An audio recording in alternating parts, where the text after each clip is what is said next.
আলু আর ডিম দিয়ে খুবই সহজেই ঝটপট তৈরি করে নেওয়া যাবে এমন একটি টিফিন রেসিপি আজকে আমি শেয়ার করব। এটা খেতে অসম্ভব ভালো হয়। এখানে আমি 2 বাটি ময়দা নিয়ে নিলাম। 2 বাটি মানে 250 গ্রাম হবে ময়দা নিয়েছি। আর এখানে একটু লবণ দিয়ে দিলাম স্বাদ মতো। আর একটু তেল দেবো, আমি 2 চামচ মতো তেল দেবো, খুব বেশি তেল দেবো না। আপনারা যদি খুব খাস্তা খেতে চান তাহলে একটু বেশি তেল দিতে পারেন। এখানে তেল আর লবণটা ভালো করে মিশিয়ে নিচ্ছি। এবার অল্প অল্প জল দিয়ে এটাকে মেখে নেব। এইভাবে অল্প অল্প করে জল দেব আমি।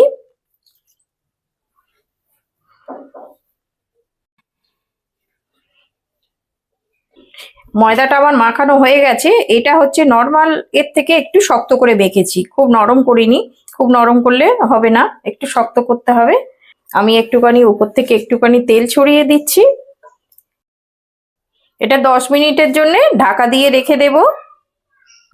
এখানে 2টো ডিম ভেঙে নেব।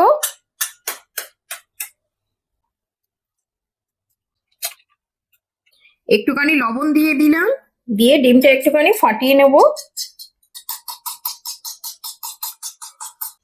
এখানে একটা প্যান বসিয়ে দিয়েছি, আমার গরম হয়ে গেছে। একটু সাদা তেল দিচ্ছি 1 চামচ, দিয়ে আমি যে ডিমটা ভেঙেছি এই ডিমটা এবার একটু ভেজে নেব। এই ডিমটা আমি একদম ঝুরো ঝুরো করে নেব, ডিমের যেমন ভুজিয়া করে এরকম করে একটু ছোট ছোট করে আমি ভুজিয়া করে নিচ্ছি এটা। এবার একটা ক্যাপসিকাম নিয়েছি, এটাকে কেটে নেব।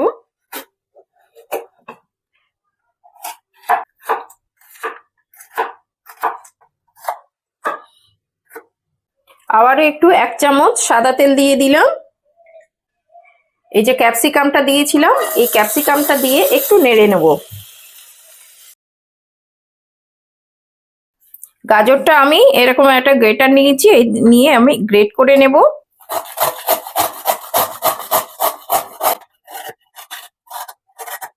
এবার আমি এই গাজরটাও দিয়ে দেবো এর সঙ্গে। এই ক্যাপসিকাম আর গাজরটা আমি একটু এইভাবে ভেজে নেব, এই কাঁচা গন্ধটা যাতে চলে যায় সেইটুকুই ভাজবো, খুব বেশি ভাজা হবে না এটা। একটু 1/2 চামচ আদা দিয়ে দিচ্ছি, এটাও একসঙ্গে দিয়ে দিচ্ছি, দিয়ে এগুলো একটু মিশিয়ে নেব। এই আমি হালকা করে ভেজে নিয়েছি, এটা খুব ভাজা হবে না, এটা এইরকম হবে। এখানে আমি বড় সাইজের একটা আলু নিয়েছি, এটাকে একটু ভেঙে নেব। আলুটাকে আমি এরকমভাবে ভেঙে নিলাম কাঁটা চামচ দিয়ে। এখানে একটা পেঁয়াজ নিয়েছি, এটাকে একটু কুচিয়ে নেব।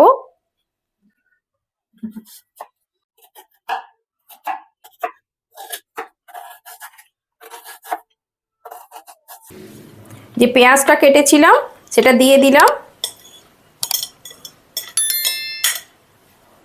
এবার যে ক্যাপসিকাম গাজরটা ভেজে নিয়েছিলাম এটাও দিয়ে দিচ্ছি।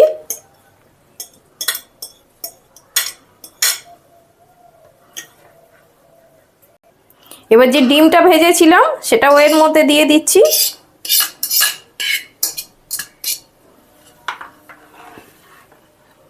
ঝালের জন্য একটা কাঁচা লঙ্কা কুচিয়ে নিয়েছি, আমি এখানে একটা দিয়েছি, আপনারা আপনাদের ঝাল বুঝে দেবেন। এখানে 1/2 চামচ গোলমরিচের গুঁড়ো দিয়ে দিচ্ছি।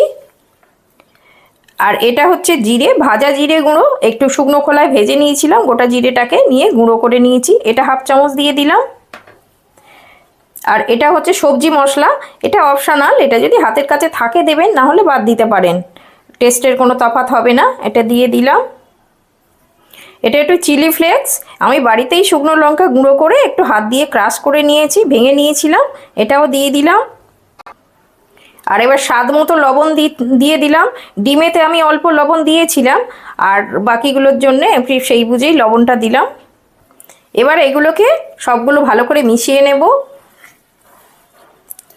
এইভাবে সুন্দর করে মিশিয়ে নেব। এই টিফিনটা খেতেও কিন্তু খুব সুন্দর লাগে, দারুণ খেতে লাগে। এগুলো সকালের জলখাবারে বা বিকেলের টিফিনে আপনারা খুব সহজেই বানিয়ে নিতে পারবেন। এর উপরে আমি অল্প ধনেপাতা ছড়িয়ে দিলাম, দিয়ে আর একটুখানি মাখিয়ে নেব। ব্যাস, আমার পুরটা রেডি। 10 মিনিট ময়দাটা আমি ঢেকে রেখেছিলাম, এটা আমার হয়ে গেছে, এই দেখুন একদম সফট হয়ে গেছে। এবার আমি একটু মেখে এটাকে ছোট ছোট বলের আকার গড়ে নেব। এটা একটু লম্বা করে নিলাম, লম্বা করে নিয়ে এবার আমি এইগুলো লাচিগুলো কেটে নেব, এরকম মিডিয়াম সাইজের হবে।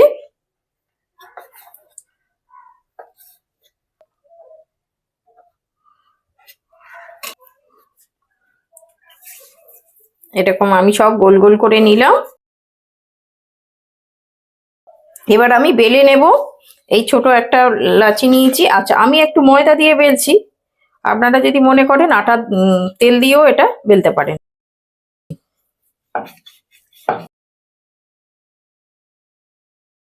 এটা এইরকম পাতলা হবে, খুব কিন্তু মোটা হবে না, এরকম একটু পাতলা পাতলা করলে ভালো হয়। এবার এর মধ্যে আমি এই যে পুরটা বানিয়েছিলাম এটা দিয়ে দেব মাঝখানে।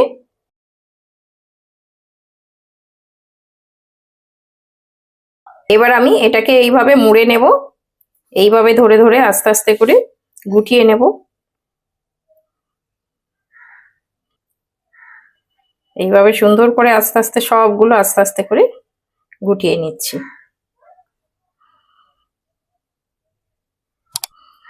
এই সব এক জায়গায় করে এই জায়গাটা আমি যে বাড়তি যে অংশটা হবে সেটাকে এরকম কেটে বাদ দিয়ে দেবো, দিয়ে এটা ভালো করে এইভাবে চেপে দেবো, এইরকম হবে।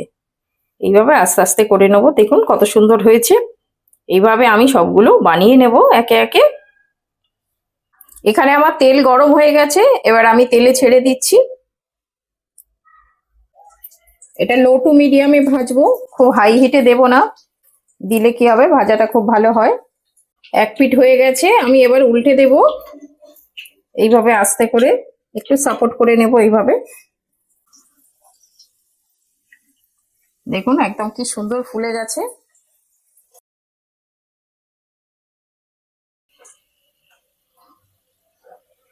এইভাবে একটু নেড়ে চেড়ে দেব। এই আমার হয়ে গেছে, এই তুলে নিলাম। দেখলেন তো কত সুন্দর, কত সহজেই বানিয়ে নিলাম। এটা আপনারা যখনই চাইবেন এইভাবে বানিয়ে খেতে পারেন, খেতে কিন্তু দারুণ লাগে। দেখুন কত সুন্দর হয়েছে দেখতে, আর খেতেও খুব সুন্দর। আমি একটা কেটে দেখাচ্ছি, দেখুন একদম এর মধ্যে পুর ভর্তি। আর এটা এইভাবে শুধু শুধুই খাবেন, এর মধ্যে কোনো তরকারি বা কিছু লাগে না।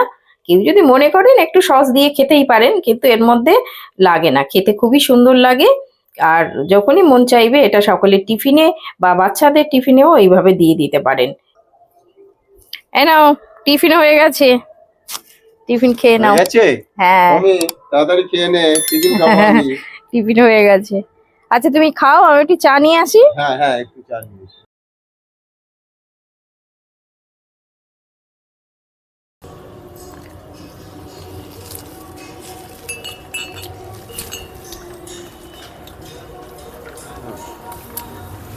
কেমন লাগছে? দারুণ হয়েছে, দারুণ খুব হচ্ছে। সুন্দর টেস্ট হয়েছে। ওই আগে তো এরকম বানাওনি? আগে বানাইনি, এখন বানালাম, তো ওটা ভালো লেগেছে তো। দারুণ লেগেছে, দারুণ, খুব হ্যাঁ। টেস্টি। ও